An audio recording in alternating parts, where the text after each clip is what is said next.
Bismillahirrahmanirrahim. Assalamualaikum warahmatullahi wabarakatuh. Alhamdulillahi wassalatu wassalamu ala Rasulillah wa ala alihi wa sahbihi wa mawalah.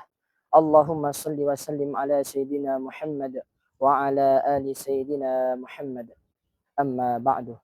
Hadirin saudara-saudara kami yang dirahmati oleh Allah Subhanahu wa taala, sudah menjadi ciri khas daripada umat Islam, ciri khas daripada muslimin, agar apa? Ketika mereka beribadah, mereka akan terfokuskan kepada satu tempat.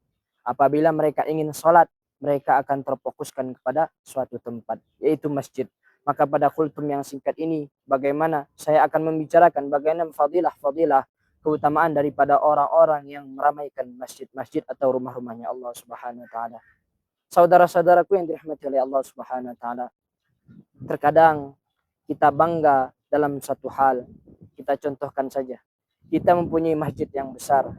Apakah itu patut kita banggakan? Iya, karena itu adalah jazbah, semangat kita untuk membangun masjid.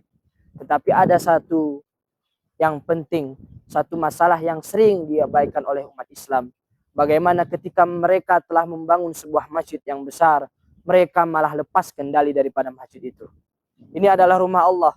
Misalnya saja, satu orang membangun rumah yang besar, telah menjadi sebuah rumahnya, telah kuat pondasinya, tetapi hadirin dimuliakan oleh Allah Subhanahu wa taala, ketika itu jadi, tidak ada satu orang pun yang mau masuk ke dalamnya.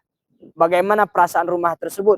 Ini rumah biasa, tetapi yang kita bangun sekarang, yang akan kita bicarakan sekarang adalah bagaimana rumahnya Allah Subhanahu wa taala. Pada zaman Rasulullah sallallahu alaihi wasallam, masjid adalah sebuah pembicaraan yang mana ketika ada masalah dibicarakan di masjid, ada musyawarah dibicarakan di masjid, ada peperangan dibicarakan di masjid. Maka masjid ini adalah pondasi dalam setiap tempat. Apabila dikatakan ulama, apabila kamu ingin melihat suatu kaum, kamu ingin melihat satu kampung, maka lihat masjidnya. Apabila masjidnya ramai, apabila masjidnya makmur, maka itulah akhlak sebenarnya daripada orang kampung tersebut. Tetapi apabila masjid kita besar saja, kita bangga-banggakan, kita ceritakan kepada orang-orang, tetapi kita sendiri kenapa tidak ambil bagian daripada masjid itu? Kenapa kita lepas diri daripada masjid itu? Sekarang orang-orang yang memakmurkan masjid-masjidnya Allah hanya sedikit. Orang-orang yang menghidupkan amalan-amalan di masjid hanya sedikit. Ketika satu orang kafir datang kepada Madinatul Munawwarah, ingin bertanya tentang kepada Rasulullah, dia datang dengan perasaan benci kepada Rasulullah sallallahu alaihi wasallam. Aina Rasulullah, aina Muhammad? Dengan keadaan benci dia datang kepada Madinah, dia ingin membunuh Rasulullah sallallahu alaihi wasallam. Kata sahabat, qala sahabati radhiyallahu anhum, syub Rasulullah fil masjid. Coba lihatlah, barangkali Rasulullah di masjid. Maka ketika itu Rasulullah ada di dalam masjid. Ketika orang yang dipenuhi dengan rasa benci tadi melihat Rasulullah sallallahu alaihi wasallam, maka ketika itu hilang rasa bencinya kepada Rasulullah sallallahu alaihi wasallam. Maka Allah Subhanahu wa taala berfirman di dalam Al-Qur'an, "Innama ya'muru masajidallahi man amana billahi wal yaumil akhir." Sesungguhnya orang-orang yang memakmurkan masjid-masjidnya Allah, rumah-rumahnya Allah, membaca Al-Qur'an, salat berjamaah, berzikir di dalam masjid, maka itulah orang-orang yang beriman kepada Allah dan hari akhir. Saudara-saudaraku yang dimuliakan oleh Allah Subhanahu wa taala, kita bukan kurangnya ilmu, kita bukan tidak belajar. Berapa banyak daripada kita, daripada saudara-saudara kita yang lama di pondok pesantren, yang ketika dia kuliah mengambil jurusan-jurusan Islam, dia tahu hukum-hukum daripada fadilah-fadilah masjid. Dia tahu hukum bagaimana orang-orang memakmurkan masjid-masjid Allah Subhanahu wa taala. Tetapi kenapa mereka jauh daripada masjid? Apakah itu yang patut kita banggakan? Apakah itu yang patut kita sebut kepada orang-orang? Maka ulama telah membagi bagaimana orang-orang yang memakmurkan masjid-masjidnya Allah Subhanahu wa taala, maka Allah akan berikan dia 3 kemuliaan. Kemuliaan yang pertama akan dibicarakan di masjid, di majlisnya para malaikat. Wahai malaikatku, kata Allah Subhanahu wa taala, engkau lihat si fulan itu, dia sehari bolak-balik ke masjid. Dia memakmurkan masjid-masjid Allah. Maka ketika itu Allah banggakan kita di majlisnya para malaikat alaihissalam. Yang kedua, bagaimana orang-orang yang memakmurkan masjid-masjid Allah Subhanahu wa taala akan meninggal secara husnul khatimah, dimudahkan oleh Allah Subhanahu wa taala ketika sakaratul maut.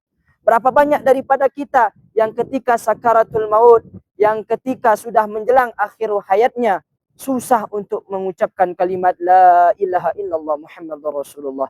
Yang keluar daripada lisan kita apa? Bagaimana dengan hartaku? Bagaimana dengan anak-anakku? Bagaimana dengan rumahku? Bagaimana dengan mobilku?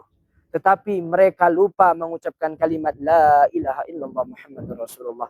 Maka dengan itulah orang-orang yang senantiasa memakmurkan rumah-rumahnya Allah, maka Allah Subhanahu wa taala akan mudahkan mereka untuk mendapatkan husnul khotimah. Fadilah yang ketiga adalah bagaimana dimudahkan segala urusannya di dunia maupun di akhirat. Sekarang kita sibuk, hadirin yang mulia, kita sibuk dengan dunia kita sibuk mencari nafkah, pergi pagi, pulang pagi, pergi sore, pulang sore, hingga kita lalai daripada untuk beribadah kepada Allah Subhanahu wa taala. Kita lalai untuk bercerita kepada Allah Subhanahu wa taala. Padahal Allah Subhanahu wa taala telah tetapkan bagaimana rezekinya manusia.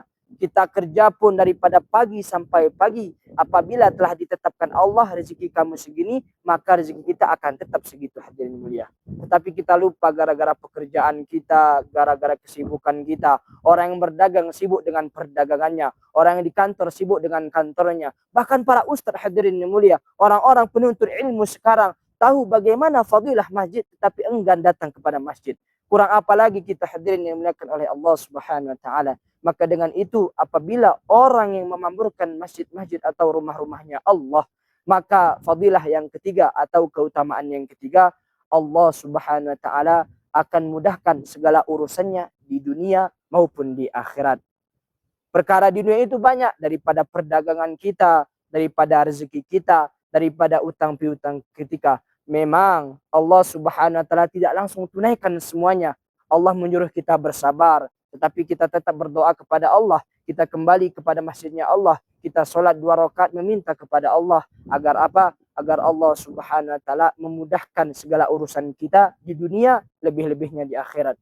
Maka hadirin saudara kami yang dirahmati oleh Allah Subhanahu wa taala, pada sore hari ini sebelum kita berbuka puasa, maka hendaklah kita mendoakan kebaikan-kebaikan di dunia untuk diri kita, untuk tetangga kita, untuk keluarga kita, begitu juga kebaikan di akhirat nanti. Mungkin hanya ini yang bisa saya sampaikan. Yang benar datangnya dari Allah, yang salah datangnya daripada pribadi saya sendiri. Selamat berbuka, semoga Allah Subhanahu wa taala terima amal kita, semoga Allah Subhanahu wa taala terima puasa kita. Semoga puasa ini akan menjadi saksi bahwa kita pernah beriman atau bermujahadah di jalannya Allah Subhanahu wa taala. Subhanakallahumma wa bihamdika asyhadu an la ilaha illa anta astaghfiruka wa atubu ilaik. Assalamualaikum warahmatullahi wabarakatuh.